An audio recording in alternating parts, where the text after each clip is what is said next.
News 18 ಕನ್ನಡದ digital ಕಂಟೆಂಟ್ಗೆ ಸ್ವಾಗತ. ನಾನು ಚಂದ್ರಕಾಂತ್ ಸುಗಂಧಿ.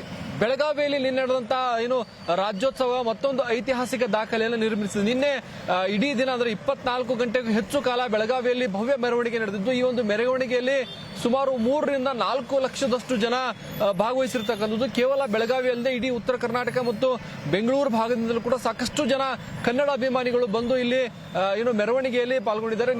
ಮೊನ್ನೆ ರಾತ್ರಿಯಿಂದಲೇ ಆರಂಭವಾದಂತಹ ಒಂದು ಕನ್ನಡದ ಹಬ್ಬ ನಿನ್ನೆ ರಾತ್ರಿ 12:30 1 ಗಂಟೆ ಅಷ್ಟೊತ್ತಿಗೆ ಮುಕ್ತಾಯಗೊಂಡಿರತಕ್ಕಂಥದ್ದು. ಇಡೀ ಬೆಳಗಾವಿ ಕನ್ನಡಮಯವಾಗಿದ್ದು ಬೆಳಗಾವಿಯ ರಸ್ತೆಗಳಲ್ಲಿ ಬ್ಯಾನರ್ಗಳು, ಬಂಟಿಂಗ್ಸ್ಗಳು ರಾರಾಜಿಸ್ತಾ ಇದ್ವು. ಬೆಳಗಾವಿಯಲ್ಲಿ ಎಂಇಎಸ್ ವಿರೋಧ ಕಾರಣಕ್ಕೆ ಇಲ್ಲಿ ಅದ್ದೂರಿ ರಾಜ್ಯೋತ್ಸವನ ಪ್ರತಿ ವರ್ಷವೂ ಕೂಡ ಆಚರಣೆ ಮಾಡ್ತಾ ಬಂದಿದೆ. ಅದು ಆಚರಣೆ ಈಗ ದೊಡ್ಡ ಪ್ರಮಾಣದಲ್ಲಿ ಬಂದು ನಿಂತಿರ್ತಕ್ಕಂಥದ್ದು. ಸುಮಾರು 3 ರಿಂದ 4 ಲಕ್ಷದಷ್ಟು ಜನ ನಿನ್ನೆ ಬೆಳಗಾವಿಗೆ ಭೇಟಿ ಕೊಟ್ಟಿರ್ತಕ್ಕಂಥದ್ದು. ಬೆಳಗಾವಿಯ ರಸ್ತೆಗಳೆಲ್ಲವೂ ಕೂಡ ನಿನ್ನೆ ಕನ್ನಡಮಯವಾಗಿದ್ದು ಕನ್ನಡದ ಕಲರವ ಎಲ್ಲೆಡೆ ನೋಡಕ್ಕೆ ಸಿಗ್ತಕ್ಕಂಥದ್ದು. ಇನ್ನು ಚೆನ್ನಮ್ಮ ವೃತ್ತದ ಸುತ್ತಮುತ್ತಲೂ ಕೂಡ ನಿನ್ನೆ ಸಂಜೆ ವೇಳೆಗೆ ಲಕ್ಷಾಂತರ ಜನ ಭಾಗವಹಿಸಿರ್ತಕ್ಕಂಥದ್ದು. ಈ ಒಂದು ಜನವನ್ನ ನಿಯಂತ್ರಣ ಮಾಡಕ್ಕೆ ಪೊಲೀಸರಿಗೆ ಸಾಧ್ಯವಾಗದಂತಹ ಸ್ಥಿತಿ ನಿನ್ನೆ ನಿರ್ಮಾಣವಾಗಿತ್ತು. ನಿನ್ನೆ ರಾತ್ರಿ ಸುಮಾರು 12 ಗಂಟೆ ನಂತರ ಪೊಲೀಸರು ಡಿಜೆಗಳನ್ನ ಬಂದ್ ಮಾಡಿಸಿ ಜನರನ್ನ ಇಲ್ಲಿಂದ ಕಳಿಸಿದ್ದಾರೆ. ಮತ್ತು ಅಷ್ಟಾದ್ರೂ ಕೂಡ ರಾತ್ರಿ 2 ಗಂಟೆವರೆಗೂ ಕೂಡ ಚೆನ್ನಮ್ಮ ವೃತ್ತದ ಸುತ್ತಮುತ್ತ ಕನ್ನಡ ಅಭಿಮಾನಿಗಳು ಬರ್ತಾ ಇದ್ರು. ಮತ್ತೆ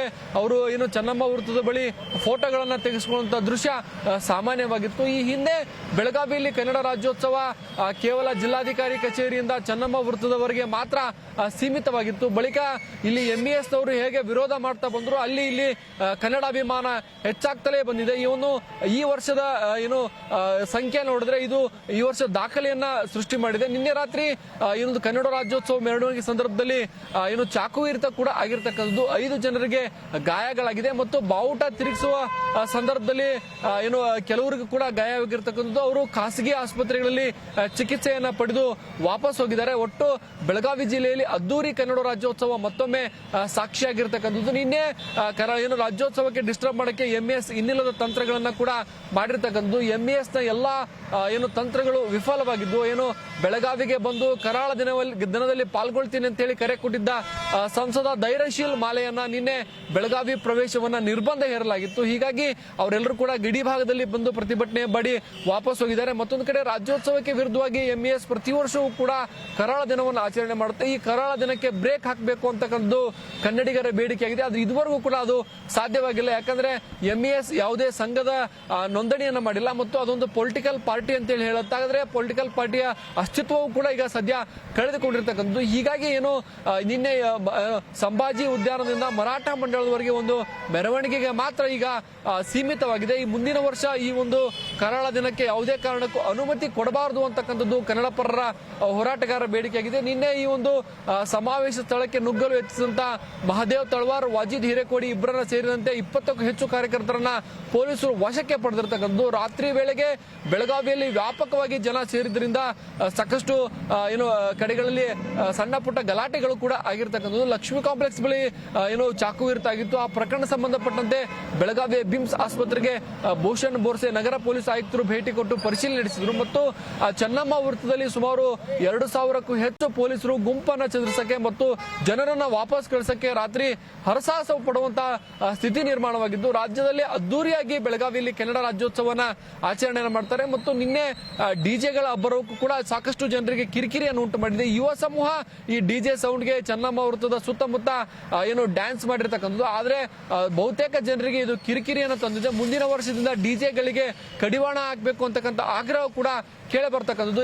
50ಕ್ಕೂ ಹೆಚ್ಚು ಡಿಜೆಗಳ ಅಬ್ಬರ ನಿನ್ನೆ ಇತ್ತು. ಅದು ಕರ್ಕಶ ಶಬ್ದಗಳಿಗೆ ಅನೇಕರು ಸಮಸ್ಯೆಗೆ ಈಡಾಗಿದ್ದಾರೆ. ಬೆಳಗಾವಿಯ ಚೆನ್ನಮ್ಮ ವೃತ್ತದ ಪಕ್ಕದಲ್ಲೇ ಬಿಮ್ಸ್ ಆಸ್ಪತ್ರೆ ಇರೋದ್ರಿಂದ ಅಲ್ಲಿನ ರೋಗಿಗಳಿಗೂ ಕೂಡ ಸಾಕಷ್ಟು ಸಮಸ್ಯೆ ಆಗಿದೆ. ನಿನ್ನೆ ಚೆನ್ನಮ್ಮ ವೃತ್ತವನ್ನ ತಲುಪಕ್ಕೆ ಜನ ಸಾಧ್ಯ ಇಲ್ಲದಂತಹ ಸ್ಥಿತಿ ನಿರ್ಮಾಣವಾಗಿತ್ತು. ಯಾಕಂದ್ರೆ ಶ್ರೀಕೃಷ್ಣ ದೇವರಾಯ ವೃತ್ತದಿಂದ ಇಲ್ಲಿವರೆಗೂ ಕೂಡ ಯಾವುದೇ ವಾಹನ ಬರಕ್ಕೆ ಅವಕಾಶ ಇರಲ್ಲ. ಮತ್ತೊಂದು ಕಡೆ RTO ಸರ್ಕಲ್ ಇಂದ ಚೆನ್ನಮ್ಮ ವೃತ್ತದವರೆಗೂ ಕೂಡ ವಾಹನಗಳನ್ನ ಬಂದ್ ಮಾಡಲಾಗಿತ್ತು. ಸಂಭಾಜಿ ವೃತ್ತದಿಂದ ಚೆನ್ನಮ್ಮ ವೃತ್ತದವರೆಗೂ ಕೂಡ ವಾಹನ ಪ್ರವೇಶವನ್ನ ನಿಷೇಧ ಇರಲಾಗಿತ್ತು. ಎಲ್ಲಿ ನೋಡಿದ್ರು ಕೂಡ ಜನ ಕಾಣ್ತಾ ಇದ್ರು. ಈ ಬೆಳಗಾವಿ ರಾಜ್ಯೋತ್ಸವದ ದೃಶ್ಯಗಳು ಡ್ರೋನ್ ಕ್ಯಾಮೆರಾದಲ್ಲಿ ಅದ್ಭುತವಾಗಿ ಸೆರೆಯಾಗಿರ್ತಕ್ಕಂಥದ್ದು. ಈ ಒಂದು ಅರ್ಥಪೂರ್ಣ ರಾಜ್ಯೋತ್ಸವಕ್ಕೆ ಮುಂದಿನ ಬಾರಿ ಡಿಜೆಗಳನ್ನ ಕಡಿಮೆ ಮಾಡಿ ಇದಕ್ಕೆ ಈ ಆಚರಣೆಯನ್ನು ಅರ್ಥಪೂರ್ಣವಾಗಿ ಆಚರಿಸುವ ರೀತಿಯಲ್ಲಿ ಪ್ಲಾನ್ ಅನ್ನ ಮಾಡಬೇಕು ಅಂತಕ್ಕಂಥದ್ದು ಕನ್ನಡಿಗರ ಬೇಡಿಕೆಯಾಗಿದೆ. ಯಾಕಂದ್ರೆ ಕೇವಲ ಡಿಜೆಗಳ ಅಬ್ಬರಕ್ಕೆ ಮಾತ್ರ ರಾಜ್ಯೋತ್ಸವ ಸೀಮಿತವಾಗಬಾರದು, ಇದು ಕಲೆ ಮತ್ತು ಸಂಸ್ಕೃತಿಯನ್ನ ಬಿಂಬಿಸುವ ಒಂದು ಉತ್ಸವ ಆಗಬೇಕು ಅಂತಕ್ಕಂಥದ್ದು ಜನರ ಬೇಡಿಕೆ ಆಗಿರ್ತಕ್ಕಂಥದ್ದು. ನಿನ್ನೆ ಸುಮಾರು 60ಕ್ಕೂ ಹೆಚ್ಚು ರೂಪಕಗಳು ವಿವಿಧ ಬಡಾವಣೆಗಳಿಂದ ಬಂದಿದ್ದು. ಆ ಎಲ್ಲಾ ರೂಪಕಗಳು ನಿನ್ನೆ ಪಾಸ್ ಆಗಿರ್ತಕ್ಕಂಥದ್ದು. ಆದರೆ 11 ಗಂಟೆಯಿಂದ ವಾಪಸ್ ಬಂದಂತ 11 ಗಂಟೆ ನಂತರ ಬಂದಂತ ರೂಪಕಗಳನ್ನ ವಾಪಸ್ ಕಳಿಸುವಂತದ್ದು ಪೊಲೀಸರು ಕೂಡ ಕೆಲಸವನ್ನ ಮಾಡಿದ್ದಾರೆ. ಬೆಳಗಾವಿ ಪೊಲೀಸರು ನಿನ್ನೆ ಸುಮಾರು 3,000ಕ್ಕೂ ಹೆಚ್ಚು ಜನ ಕೆಲಸವನ್ನು ಮಾಡಿರ್ತಕ್ಕಂಥದ್ದು. ಈ ಒಂದು ಡಿಜೆಗಳ ಕರ್ಕಶ ಶಬ್ದಗಳ ನಡುವೆ ಅವರು ತಮ್ಮ ಕರ್ತವ್ಯವನ್ನ ನಿರ್ವಹಿಸಿದ್ದಾರೆ. ನಗರ ಪೊಲೀಸ್ ಆಯುಕ್ತ ಭೂಷಣ್ ಬೋರ್ಸೆ ನಿನ್ನೆ ಇಡೀ ಬೆಳಗಾವಿ ಜಿಲ್ಲೆಯಲ್ಲಿ ರೌಂಡ್ಸ್ ಅನ್ನು ಹಾಕಿರ್ತಕ್ಕಂಥದ್ದು. ಈ ಮುಂದಿನ ವರ್ಷದಿಂದ ಈ ಡಿಜೆಗಳ ಅಬ್ಬರಕ್ಕೆ ಕಡಿವಾಣ ಹಾಕಬೇಕು ಅಂತಕ್ಕಂಥದ್ದು ಬೆಳಗಾವಿ ಕನ್ನಡಿಗರ ಬೇಡಿಕೆಯಾಗಿದೆ. ಒಟ್ಟಾರೆ ಬೆಳಗಾವಿಯಲ್ಲಿ ನಡೆದಂತಹ ರಾಜ್ಯೋತ್ಸವ ಐತಿಹಾಸಿಕ ದಾಖಲೆಯನ್ನ ನಿರ್ಮಾಣ ಮಾಡಿರ್ತಕ್ಕಂಥದ್ದು. ಕಳೆದ 10 ವರ್ಷಗಳಿಂದಲೂ ಕೂಡ ವರ್ಷದಿಂದ ವರ್ಷಕ್ಕೆ ಇಲ್ಲಿ ಜನರ ಸಂಖ್ಯೆ ಹೆಚ್ಚಾಗ್ತಾ ಇದೆ. ಇದೇ ಕಾರಣಕ್ಕಾಗಿ ಈ ಬಾರಿ ರಾಜ್ಯ ಸರ್ಕಾರದಲ್ಲೂ ಕೂಡ 50 ಲಕ್ಷ ರೂಪಾಯಿ ಅನುದಾನವನ್ನ ಬೆಳಗಾವಿ ರಾಜ್ಯೋತ್ಸವಕ್ಕೆ ಬಿಡುಗಡೆ ಮಾಡಲಾಗಿತ್ತು. ರಾಜ್ಯೋತ್ಸವದ ಬಂದಂತ ಅನುದಾನವನ್ನ ಸಾರ್ವಜನಿಕರ ಊಟಕ್ಕಾಗಿ ಮಹಾನಗರ ಪಾಲಿಕೆ ಅಧಿಕಾರಿಗಳು ಖರ್ಚನ್ನ ಮಾಡಿರ್ತಕ್ಕಂಥದ್ದು. ಅಲ್ಲಲ್ಲಿ ಊಟದ ಕೌಂಟರ್ಗಳನ್ನ ಮಾಡಲಾಗಿತ್ತು. ಈ ಹಿಂದೆ ಬೆಳಗಾವಿ ರಾಜ್ಯೋತ್ಸವ ಸಂದರ್ಭದಲ್ಲಿ ಜಿಲ್ಲಾಡಳಿತದಿಂದ ಹೋಳಿಗೆ ಊಟವನ್ನ ಹಾಕಲಾಗಿತ್ತು. ಆ ಸಂದರ್ಭದಲ್ಲಿ ದಾಖಲೆಯ ಜನ ಬಂದಿದ್ರಿಂದ ಸಾಕಷ್ಟು ಸಮಸ್ಯೆಗಳು ಉಂಟಾಗಿತ್ತು. ಮುಂದಿನ ವರ್ಷದಿಂದ ಹೆಚ್ಚಿಗೆ ಅನುದಾನ ಬಂದು ಮತ್ತು ಕನ್ನಡವನ್ನ ಉಳಿಸಿ ಬೆಳೆಸುವಂತ ಕಾರ್ಯಕ್ರಮಗಳಾಗಬೇಕು, ಕನ್ನಡ ಸಂಸ್ಕೃತಿ ಬಿಂಬಿಸುವಂತ ಕಾರ್ಯಕ್ರಮಗಳು ಆಗಬೇಕು. ಕೇವಲ ಡಿಜೆಗಳಿಗೆ ಮಾತ್ರ ಬೆಳಗಾವಿ ರಾಜ್ಯೋತ್ಸವ ಸೀಮಿತ ಆಗಬಾರದು ಅಂತಕ್ಕಂಥದ್ದು ಇಲ್ಲಿ ಕನ್ನಡಿಗರ ಬೇಡಿಕೆಯಾಗಿದೆ. ನಿರ್ಭೀತ, ನಿಷ್ಪಕ್ಷಪಾತ, ವಿಶ್ವಾಸಾರ್ಹ ಸುದ್ದಿಗಳಿಗೆ ಹೆಸರಾಗಿರುವ ನ್ಯೂಸ್ 18 ಕನ್ನಡ ಈಗ ಆಪ್ನಲ್ಲೂ ಲಭ್ಯವಿದೆ. ದಯವಿಟ್ಟು ಇಲ್ಲಿರುವ QR ಕೋಡ್ನ ಸ್ಕ್ಯಾನ್ ಮಾಡಿಕೊಂಡು ಆಪ್ ಡೌನ್ಲೋಡ್ ಮಾಡೋದಕ್ಕೆ ಮರಿಬೇಡಿ. ನಿಮ್ಮ ಬೆಂಬಲ ಹೀಗೆ ಸದಾ ನಮ್ಮೊಂದಿಗಿರಲಿ. ಧನ್ಯವಾದ.